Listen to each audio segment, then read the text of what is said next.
కానీ ఇగో పార్టీ పరంగా టికెట్ ఇవ్వాలంటే కేపాల్ 95% టికెట్ ఇస్తాడయా బీసీ ఎస్టీ ఎస్టీలకు అంటా ఉండు. వెంకటచారి చాలా అద్భుతంగా చెప్పిండు. 100% రేవంత్ రెడ్డి రెడ్డిలకు మాత్రమే సీఎం, మన బీసీ ప్రజలకు కాదు. అరే మన బిడ్డలకు స్కాలర్షిప్లు ఫీజు రియంబర్స్మెంట్ 6,000 కోట్ల రూపాయలు పెండింగ్ ఉంటే ఒక్క అనా పైస ఇస్తలేడాయా, ఒక్క అనా పైస ఇస్తలేడు. ఈ రకంగా పార్టీ పరంగా టికెట్లు ఇస్తాము ఇంకోటి చేస్తాం అనేటువంటి మోసపూరిత మాటలు ఏవైతే ఉన్నాయో ఈ మోసపూరిత మాటలు నమ్మకండి ప్రజలారా. నేను ముందు నుంచే హెచ్చరిస్తా ఉన్నా. నేను ఇక్కడ ఇదే వేదిక మీద నిలబడి నువ్వు అది తీసుకొస్తే రాజీనామాకు సిద్ధమని చెప్పిన. కేవలం భారతీయ జనతా పార్టీని బీఆర్ఎస్ను బదనాం చేయడానికి వాళ్ళ మీద బట్టగాలు చేయడం. Bharatiya Janata party BRS party సభలో ఏకగ్రీవంగా మద్దతు చేసినాయా లేదా? నీవు ప్రాపర్ ఛానల్ మెయింటైన్ చేయకుండా రాష్ట్రపతిని కలిసే విధానం. లోక్సభలో విపక్ష నాయకుడు ఇండియా కూటమి సభ్యులంతా అక్కడ ధర్నా దగ్గర కూర్చున్నారు. ఒక దేశంలో విపక్ష పార్టీలన్నీ రాష్ట్రపతి అపాయింట్మెంట్ అడిగితే దొరకదా? పెద్ద విషయమే కాదు. పెద్ద విషయమా ఇది? ఎందుకు ఈ మోసం, ఎందుకు ఈ నయవంచన? ముఖ్యమంత్రి గారు మీరు బీసీల ద్రోహిగా మారిపోయిర్రు, బీసీల ద్రోహిగా మీరు మారిపోయిర్రు. మీరు కేవలం ఇటు బీసీల లొల్లైతా ఉంటుంది, అటు రెడ్డోలకు ఏది ఆఫర్ లెటర్లు ఇస్తూ ఉంటాడు.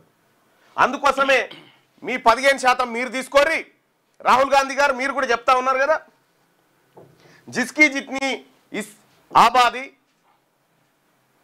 ఉస్కి ఉత్ని భాగీదారి అని చెప్పి చెప్తా ఉన్నారు కదా. అంటే మేమెంతో మాకంత, ఎవరెంతో వాళ్ళకంత, ఎవరెంతో వాళ్ళకంత, వారికి అంత అంత. ఇదే కదా మీ నినాదం. జిస్కీ జిత్ని ఇస్సేదారి ఉస్కి ఉత్ని భాగీదారి, ఇదే మీ నినాదం కదా. ఎవరెంతో వారికంత. తెలంగాణ రాష్ట్రంలో కులగణన జరిగింది.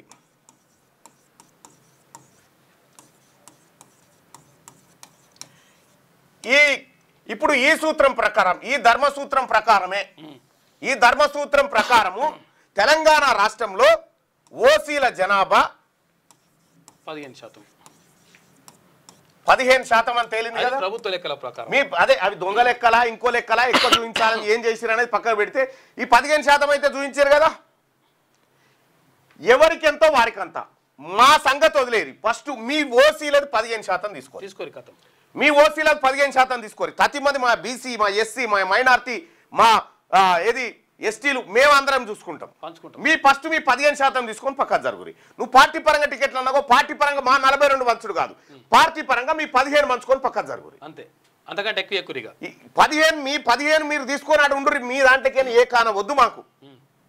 15 అని మీరే చెప్పారు కదా. ఈ 15 సంగతి ఏందో మీరు తీసుకొని అడ ఉండండి. ఎందుకు మోసం చేస్తా ఉన్నారు ప్రజల్ని? నాకు మీ అడుగులు కనిపిస్తలేవా? మీరు ఎవరెవరితో ఏం మాట్లాడిపిస్తారు, ఎవరెవరిని ఏమంటారు అని వట్టిగా నోరు బారేసుకొని తిడితిరి ప్రధానమంత్రిని, రాష్ట్రపతిని. అపాయింట్మెంట్ ఇయ్యగలని ఇంత కుట్రనా? దీనికి రాష్ట్ర ముఖ్యమంత్రి గారు రేవంత్ రెడ్డి గారు తెలంగాణ రాష్ట్రంలో ఉన్నటువంటి 2.5 కోట్ల మంది బీసీలకు క్షమాపణ చెప్పు. ఎస్, నేను తప్పుడు స్టేట్మెంట్లు చేసినా, నేను 42% రిజర్వేషన్ ఇస్తాన్నాకనే ఎన్నికలకు వస్తా అని చెప్పినా, నువ్వు ఇది లేకుండా ఎన్నికలకు వద్దామనుకుంటున్నా అని చెప్పి ఒకసారి ప్రెస్ మీట్ పెట్టి చెప్పు, జనాన్ని పిలుచుకొని చెప్పు. మోసం.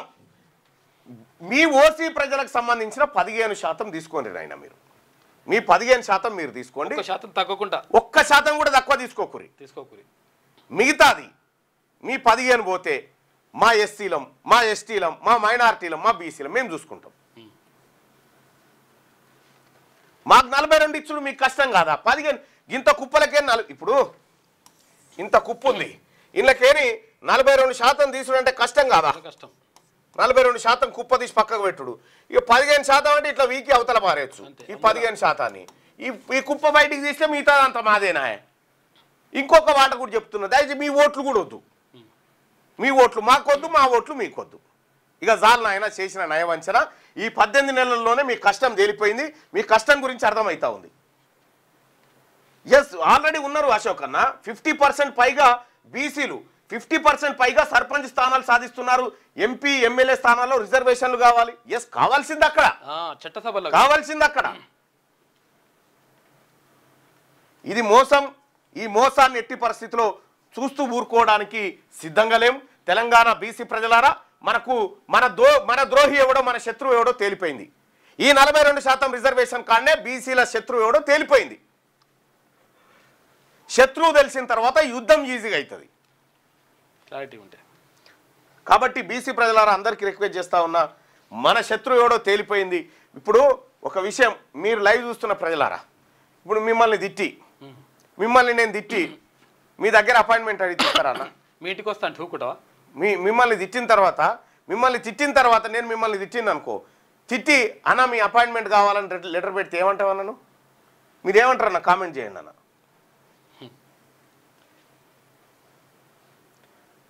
వీళ్ళందరూ కలిసి వాళ్ళ రిజర్వేషన్ తీసేసుడు ఎందుకు పోయి వాళ్ళ 15 వాళ్ళకి బారేస్తే వాళ్ళు వాడి ఉంటారు కదా.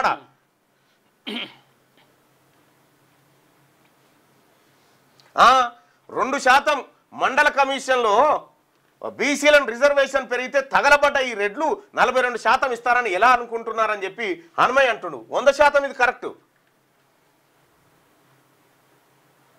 స్కాలర్షిప్స్ మంజూరు చేయరు, ఏమీ లేదు. జయశంకర్ సార్ చెప్పినటువంటి యుద్ధం చేయాల్సిందే. జయశంకర్ సార్ చెప్పిన యుద్ధం చేయాల్సిందే, అంతే కదా. నో అంటాం, నీతో నాకేం పని పోరా అంటాం. మరి అటువంటప్పుడు నువ్వు రాష్ట్రపతిని తిట్టి ప్రధానమంత్రిని తిట్టి ఆయన అపార్ట్మెంట్ కావాలని అడుగుతా ఉంటే జనం సేవలో పువ్వు పెడతాను కాకపోతే ఇంకెందుకు? ఇంకో పెద్ద బాంబు ఏంటంటే, మళ్ళీ అక్కడ నరేంద్ర మోడీ గారు ఎక్కడ హట్ అవుతారో అని రాహుల్ గాంధీ గారు ఈ ఎలక్షన్ కమిషన్ బాంబు వేల్చిండు. రాహుల్ గాంధీ గారి వార్త పూర్తి స్థాయిలో కవర్ కాకుండా ఈయన ప్రెస్ మీట్ పెట్టిండు. మళ్ళా ఇలా పేపర్లు అన్నీ చూడండి. అంతే.